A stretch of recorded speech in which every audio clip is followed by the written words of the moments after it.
The biblical myth of the Queen of Sheba's meeting with King Solomon.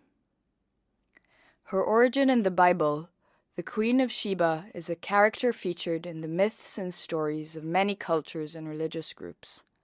Her exact motherland hasn't been agreed upon, but she is most commonly known as a queen from the Red Sea region, and her role has circulated through literature, film, television, and music. Most stories are based upon her meeting with the great biblical king of Israel, Solomon, and contain countless variations of what happened during her visit.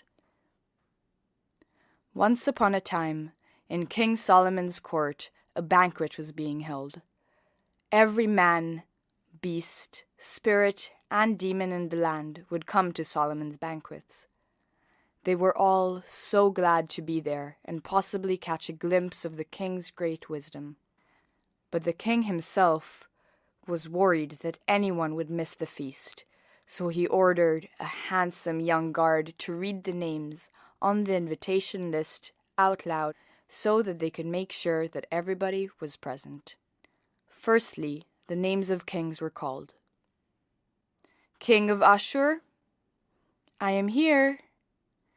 King of Babel, at your service.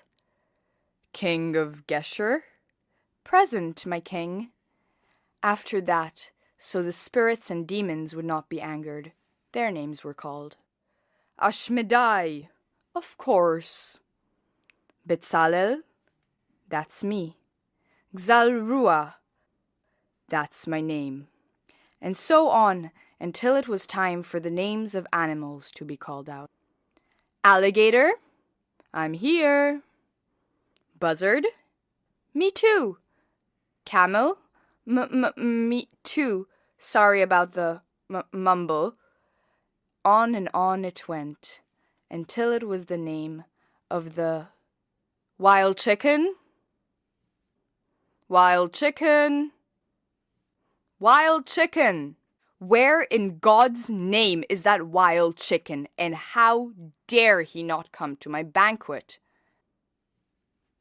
Hurt and upset, King Solomon ordered his guards to find the wild chicken and bring him back without a feather missing. So the guards found him and brought him back to the king with all his feathers intact. The king gazed into the wild chicken's eyes with might and said, "Whomever does not come to my feast better have a good reason." "I have a good reason. A really good reason, even," claimed the wild chicken. "And what is it?" ordered the king to know. "I did not come to your banquet because I was wandering to Bel to make sure no king or queen did not answer their invitation and stayed in their palace." Solomon said, "As you can see, no man is missing."